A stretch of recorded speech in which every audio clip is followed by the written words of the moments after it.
Jade daw to. Ito, hindi ako sure kung ano siya eh. Saan po galing? Sa Mindoro, sa may quarry. Binigay lang ng mga mangyan.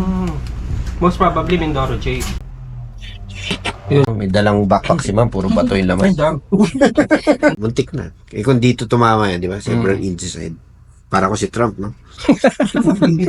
hindi na naman sa tenga. Hindi. Kailan didila? Didila ako ba? Huwag na. Ako si Angelo Bernardo. Welcome sa Dekada Collectible Show. I-feature namin dito ang mga coins, collectibles, vinyl records, toys, books, antiques na dumadaan sa amin.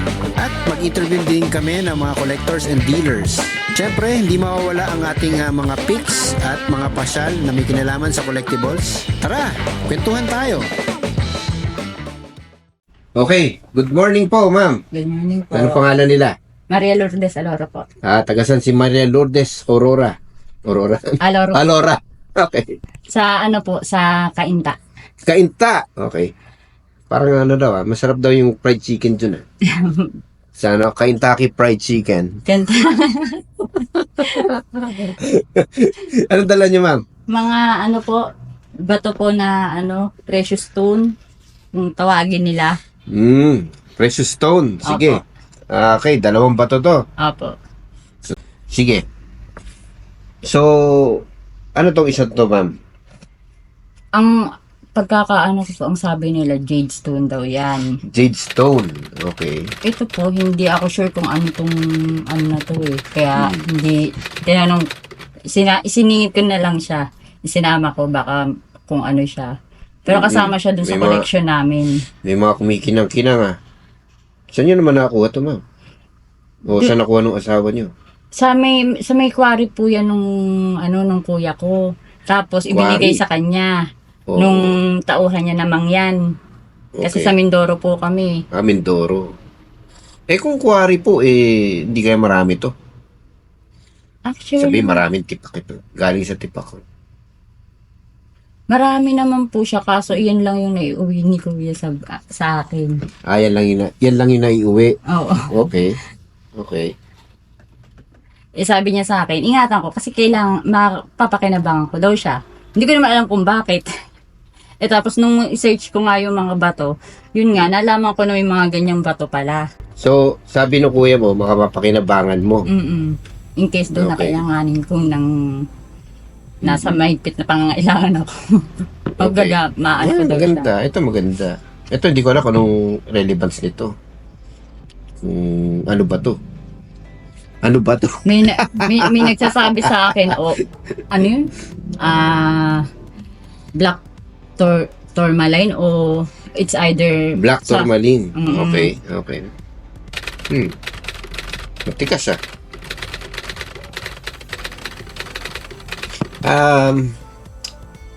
Black tourmaline. Ano yung black tourmaline? Tsaka, ano ba yan? Mahalaga ba yan? Precious metal ba yan? Ang tourmaline, alam ko, precious metal. Pero yung black tourmaline, parang ngayon ko lang siya narinig. Tsaka hindi ba makinang dapat yun? Yan. Anyway, magkano yung gusto nyo dito? Hindi ko rin po kasi kung magkano talaga ang anuhan yan kung sa kung magkano na lang daw po kunin sa amin. Kung magkano magbibili. Oo. Yun. Alam nyo ba, meron akong rock collection. Ay, meron rin po. Meron, nung bata ako, nakolekta ako ng mga bato. Pag sa mga beach, Opo. yun, pinipulot ko lahat ng mga kakaibang bato. Sa mga kunyari, kahit sa graba, nagkahanap ako sa graba, mga batong kakaiba. Okay, ganyan tayong ka-weird. Kayo, Collector item talaga kayo ng mga... Ito, well, parang wala pa akong ganito sa collection ko at hindi ko alam kung ano to. Ito, ano daw sabi niya? Sabi po, jade daw po yan. Jade. Di ba mahal yung jade? Tapos, ano ba mangyayari dito pag inilyawan mo? Alam ko, may nangyayari pa dyan pag ilawan mo. Ano po, hindi kagaya siya ng normal na na bato. Nagtotro yung yung parang nag-get through yung ilaw. Parang Tingnan natin. Oh, hindi naman yun, yung gilid. Ayun. Oh, yan. Oo nga. Yung ilaw, Malakas pa naman yung ilaw ko. Ayun, yun yung sinasabi mo. Opo. Okay. Ang galing ha. Ganda. Ganyan pala yung jade. Ito, saan nyo naman nakuha to? Kasama po yan ito. Sa Mindoro din? Opo, sa Mindoro po. Meron man jade deposit sa Mindoro? Hindi ko po alam pero ang mangyan daw nagbigay sa kanya nito eh. Okay. Pero alam ko parang meron nga doon kasi nung i-search ko, meron daw sa Mindoro na ganyan. May GC ang mga taga Mindoro ng mga sa Jadestone. Talaga? Okay. Sige, so wala tayong alam dito, wala tayong alam sa pricing, wala tayong alam kung ano to, kaya kailangan natin ng specialist. Mga specialist. Okay, sige ma'am, tawag tayo ng specialist. Ayan na. Ayun na. Ay, isang palakpak lang ni Kuya. Angelo. Hi sir. Good morning. Morning. Oh, marami tayong kakwentuhan ngayon tungkol sa bato, kadekada. Eto na sila. Whee! Yan. Sige, pakilala kayo isa-isa, sir. Ako po si Abe, Coin and Banknote Collector. Coin and Banknote Collector. Yan. Ako si Christian, member ng International Meteorite Collectors Association and also a geologist. Yon. Ramon Santiago naman po, member din ng International Meteorite Collectors Association or IMCA and Meteorite Collector. Yan. So, ang titindi ng mga expert, mga ano na, di ba? Ayaw na patawag ng expert, ayaw na patawag ng specialist. Basta mga collector na lang sila na marunong sa mga bato. Di ba? So, tingnan natin. Ako, ano yun? Pwede rin ako naging rock collector nun eh. Kaso, wala eh. Dami kong interest eh. Mas nahiligaw sa coins eh. Sige. Mga sir, ano po ba itong mga to? Ano po yung kiniklaim nyo dyan na ano? Sige. Bali ito po kasi, ang sabi sa akin, nung magtanong-tanong ako, yung jade daw to. Ito, hindi ako sure kung ano siya eh. Saan po galing? Sa Mindoro, sa may quarry, binigay lang ng mga mangyan. Most probably Mindoro Jade.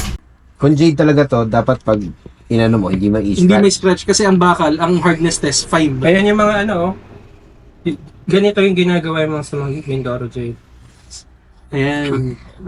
Ginagawa ko. oh. Ang ganda oh. Ayos, Pero usually ito, baka treated na tong iba na to eh. paano treated? No. Deny, ganun. Ay, na-scratch yun. Malambot niya. Malambot. Ang jade di mahirap ganyanin. Oo nga, malambot. Malambot. Malambot ah. But, Mindoro Jade. oo. Okay. Ano yung Mindoro Jade? Pero wala tayong true jade kasi dito sa Philippines. So, ano lang siya, ibang ano ng jade. I mean, yung jade kasi sa ibang bansa, yung mga nakikita sa Burma, yun yung mga true jade. Okay. So, meron tayong mga ibang alternative sa jade dito sa Philippines yung makikita sa alternative na Jade. sa Zambales o kaya sa Mindoro. So, yun yung ano. Then ito naman, ano po sa po ito galing?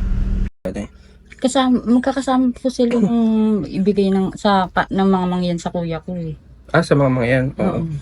So yung sa ano pa po yung itatanong nyo na ano? Iyan lang naman pong dalawa sa ano. Anong balak nyo po dito na Okay, ibebenta ko na lang. Kasi kailangan ko talaga eh. kailangan may benta? Si Abe yung mahilig dito. Hindi, ito. Saan nyo, napulot nyo lang to kasama sa mga yan? Kasama po siya actually. Na ibinigay ng mga Oo. mangyan. Mukhang ore to eh. Ore. Oo. Pero, Okay, para sa benefit ng ating mga viewers, ano ibig sabihin ng ore? yung usually nakikita sa mga, yung mga mini-mina sa mga quarry sites. Quarry. Mining sites yan. Pero hindi lahat ng mga ore ay Valuable. may valuable kasi may certain amount dapat na kailangang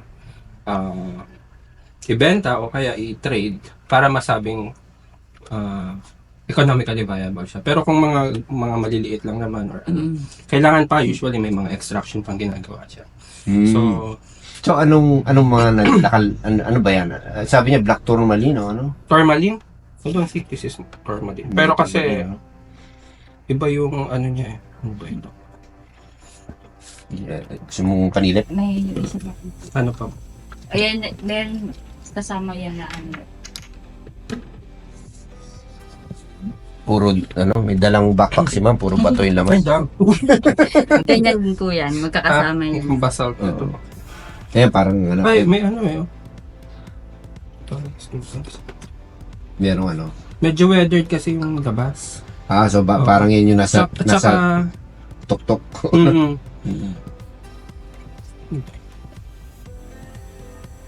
baka ayaw. Yun, may actually brownish yung streak. Brownish yung strip. Ano to, sir? Streak plate. So, I mean, Marble. kung gusto nyo malaman yung mga minerals na mga ganito, yung may percentage ng maraming significant economically valuable element, kailangan ipa-test yun talaga sa laboratory. Kasi yung mga geologists naman, kahit ano yan, hanggang inspection lang yan sa visual identification yan, no? So, ang makakapagsabi kung ilang percentage ng mga economically valuable element yung nandito sa bato na to ay mga laboratory equipment. Mga laboratory equipment. So, yun yung babasahin tsaka i-interpret ng mga geologists para masabing kung ilan yung meron doon. Ang tanong, worth it ba yan na ipatest? Sa akin, for me, personal, ano ba to, hindi. Hindi. So, Okay. So, ano siya probably? Magkapareho to, no? hindi, parang Magkaiba. magkaiba yung mga mineral, ano nito. Okay. I can say, pero, yung, ano nito, most probably igneous yung, ano tawag dito? Yung origin, affinity. Okay, igneous, Oo. ibig sabihin ano yun? Tsaka, Volcanic. Oo. Volcanic.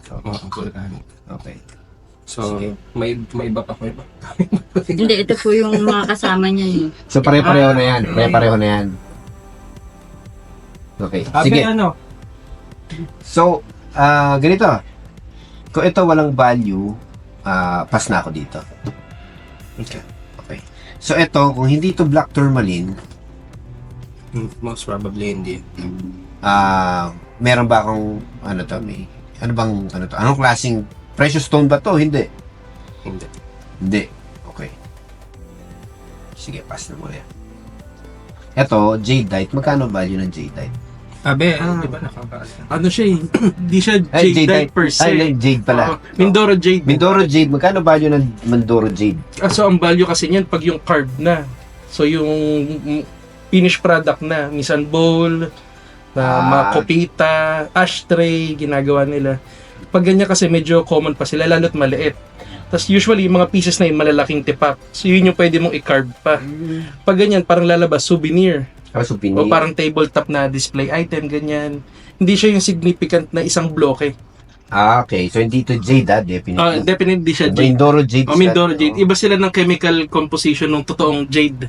Jade Parang at saka ano nephrite. Nasa ibang bansa. Na nasa ibang bansa. Tayo wala tayong deposit ng jade sa Pilipinas. Parang naalala ko yung anong gold yun? Nordic gold. Nordic gold, di ba? Nordic gold galing Nordic, di ba? Norway yan. Scandinavian countries. Pero hindi talaga siya hindi talaga siya gold. Yun. So ang Mindoro jade ay hindi jade. Yun. Okay. Sige. Yun, narinig nyo. Kailangan, para magka-value siya, kailangan i-shape siya into something, no? Pero ito, parang wala pa ako sa collection ko nito. Magkano ito? Hindi ko po kayo po kung ano na lang. O kung bibili ko yung ganito, Kung baka as less than 1K. less than 1K. Oo, kasi pagpunta mo sa Mindoro, madami kang Marami. makikita. Napaka-common. Mapupulot ko lang ba yun? Oo, pag nagpunta ka sa quarry. Kasi sikat ang quarry niyan eh. So, madali ganun. siyang puntahan. Tas, Madaling puntahan. katumbas niyan, yung industry ng marmol sa Romblon, common sila pag nandun ka na. Okay. So, meron na rin mga specialized na shop na nagka-carve ng Talaga? Mindoro jade. Marami na. Sige. Kumbaga yan yung specialty dun sa Lugar na province yun, nila na ginagawa talaga ang mga souvenirs. Baka less than 1K as souvenir kasi. Less than 1K. Oh, less than 1. Tapos lalagyan mo siya ng label, ganun. Conversation piece, kumbaga. Okay. Siyempre, hindi... Alam mo, punta pa ako Mindoro. Parang ulot. di Pero ba? actually, pwede. Pero ma'am, since nandito na rin kayo, at nandito na rin sa kamay ko to, offer ko na lang kayo dito. 500. Okay po. Okay? Malaki na yan yung 500. Malaki na ba yan? Sige. Okay na yan. Salamat po, ma'am. Mm. Thank you, thank you. Ay, ito, green na green, no? Eh, green na green. Pati? Sige, labas mo. Ano yung green na Yan green? yung mga magaganda sa yung mga inuupe. Yan, tingnan natin. Pwedeng ano yan award. No, lalagay ka award doon. Meron ka na sa Romblon. Sa Romblon, no? Puro award. Eh, no, So, green na green. anong nangyayari ba dito? Siyempre, quarry, inaano nila yung mga bundok, no? Nuubos yung mga bundok. Yun ang sad, dyan, sad reality. Reality. Ito, maganda rin to, ah. Taste test. Eh, maganda parang flake, no? Arrowhead. Maganda yung pagka-grill. Maganda yung lalo na pag nalinis yan. Maganda to. Sige, kuha ka. Kunin ko na rin to. May ito. Opo. Kunin ko na rin to, ma'am. 100. Ginasa niya lang. Kaya na lumiit siya ng ganito Maganda eh. titignan mo yung translucency. Ayan, nakita ko na kanina. Ayan. Ayan, ganda. Ayan. So, nagpunta ako dito kay sir para ano ng aking mga stones na pinaingatan sa akin ng kuya ko. Ang sabi po nila, at least nagkameron ako ng idea na yung mga Mindoro Jade is lang siya, common lang siya para sa mga quarry. Kaya, pero naman po na para hindi masayang yung pagod ko, kinuha na rin po ni Sir Angelo yung mga dala ko na maliliit para maging collection niya. Ito, sir. Itong baton to. Napakahalaga nitong batong to. Huwag yung puti Ano to? Galing sa isang akyat sa Northern Luzon. Pupunta kami Banawe. Nagkaroon ng rockfall. Nabagsakan ako sa shoulder ng bato. So galit ka dun sa bato na. Inuwi ko yung bato. Ano siya, biro mo nasa jeep. Nasa loob kami ng jeep. Lumusot yung Really? bato. Oo, tumama So din. rockfall. Rockfall, oh. So, inuwi ko yung bato. Saan yung bato? Magkano nyo naman po binibenta? Ito yung nalaglag sa akin. Ganun. Talagang siya, nagpasaya Hindi dito ko. Buti dito tumama sa ulo ko. Yan. Anong bato yan, Sen? Magaan. So, sedimentary to. Sedimentary rock. Oo. Di ba ang sedimentary rock? Siyempre, ano siya? Nasa ilalim, ano yun? Sediments, di ba? Sa dagat. Mga, yan, mga Hmm. na-deposit, tapos na compact, then Tapos, nag-solidify. tapos umakyat yung ano. Pwedeng nagkaroon ng, mag-uplift. Oo. Nag-uplift, umakyat. Oo. Pwede. Napunta siya sa bundok. Isa sa mga pwedeng, mechanisms. Okay. Tapos So, na-expose, tapos nagkaroon ng erosion, Mm. at bumangga sa'yo, bumagsak sa'yo. Yun yung history nun. So, magnetic ba? Hindi. Hindi. So, Mm. it's probably sedimentary. Sedimentary rock. Okay. Oo. Pero, fine yung mga sediments niya, no? Na nagko-compose dito sa bato na to. So, baka ito ay mudstone. Mudstone! Mm. Okay, okay. So, yung iba na geologists, para malaman, dinidilaan. Pero ako, hindi ko didilaan to. Ba't tinidilaan? And minsan kasi dumidikit sa yung mudstone sa dila. Compared dun sa ibang mga sedimentary. Dumidikat sa dila. Oo. Yung Pero ewan ko kung totoong ginagamit nila as identification yun, no? Pero Totoo ba yun? Paano didikit sa dila? Hindi, kasi di ba mud usually? So may iwan, gano'n. Madikit yung mud eh. Tingnan nga natin. Huwag mo nila. Hindi, tsaka ito, weathered. So makikita mo, So ano talaga? exposed na talaga siya Exposed sa surface. siya. Bago, kaya siguro, na-detach na siya dun sa sa mismong outcrop niya, and then bumagsak sa'yo. Kaya siya na-fall sa akin. Oo. Ulog ng bundok. Ulog ng bundok, oh. Loko ka. Mudstone. Ayan. Mga fine yung hindi mo na makikita. Meron kasing mga, like yung sandstone, makikita mo talaga yung mga grains sa under handlands or even sa unaided eye. Okay. Ayan, no? Tapos may mga, ayan, may layering pa. Nakikita may layering. Oo nga, ayun, oh. So, So yung kapag may layering layering, okay. sedimentary yun. Kasi nag-deposit by layer yan. Depende sa density. Yung mga mas mabibigat na particles, pupunta sa ilalim. So ano, di ba, ano yan? Pag may layering ganyan, Ayan. pag may ganyang layering, di ba yan yung minsan nagre-represent ng mga periods, yung mga Jurassic, Paleolithic. Oo, yung mga... So, malalaman mo, kung kung maganda yung outcrop na pinagkuhanan. Pero kung float or detach or hindi siya nakuha in situ, hindi natin malalaman kung ano ito. Unless i-date mo using mga microfossil or nanofossils. Okay, yung So, mga ganyan, may mga i-date yun, nanofossils yan. oo. Okay. Depende kung kung may, halimbawa kung... Okay, so ano, ganun pala, no? Ganun pala na de-date ang mga rocks. Oo, may mga paleontologists na, halimbawa mudstone, no? May mga micro or nanofossils na meron dito, titignan yan under microscope. Then, Kasi ganun yung pinagtataka ko eh. Kasi kunyari, carbon dating. Naisip ko, paano naka-carbon date yung bato? Ano yun? Inorganic yan. So yung pala, sa nanofossils, sa pwede pa, sa micropaleontology yan. heavy ng ano natin. Ang heavy ng episode na to. Tsaka hindi lang siya, hindi lang usually carbon dating, no? Carbon dating, baka hanggang maganda lang yan, mga hanggang 50,000 years yung mo. So, depende pa rin kung anong ina-expect mo sa bato. Kung ina-expect mo naman na yung isang bato galing sa Jurassic, hindi ka gagamit ng carbon kasi ang limit lang nun, mga ganong range lang, mga thousands of years lang. So, iba yung gagamitin mo. Pag meteorite yung sa tingin mong meteorite yung hawak mo, gusto mong i-date, hindi ka rin gagamit ka ng special ibang dating like lead or uranium lead dating. So, iba't ibang dating, iba't ibang bato yung pwede niya i-date. Okay. Okay. Thank you. Thank you sa information. Display mo, nakasave sa live. Nakasave o ano, muntik na. Kung dito tumama yan, di ba? Several inches ahead. Para ko si Trump, no? hindi na naman sa tenga. Hindi. Kailan didila? Didila ko ba? Huwag na. Okay, so bakit siya bubula? Kasi nagko-contain yan ng calcium carbonate. No? Yung Carbonate, yung mga Nanofossils. mga fossils na nandito sa loob. So, kung walang ganon, kung hindi bumula to, ibig sabihin, hindi siya nagko-contain na. Walang reaction. So, dapat mag-fizz yan, bubula yan. Pero walang bula. Pero parang ano siya, no? Ina-absorb niya yung ano. Siguro dahil sa mga microfractures. Okay. So, kapag may microfractures, pwedeng yung mga, halimbawa, acid rain, yung mga ano. Kaya minsan nakala natin, di ba? May mga batong kakabiyak lang, pero parang ang pangit na ng loob.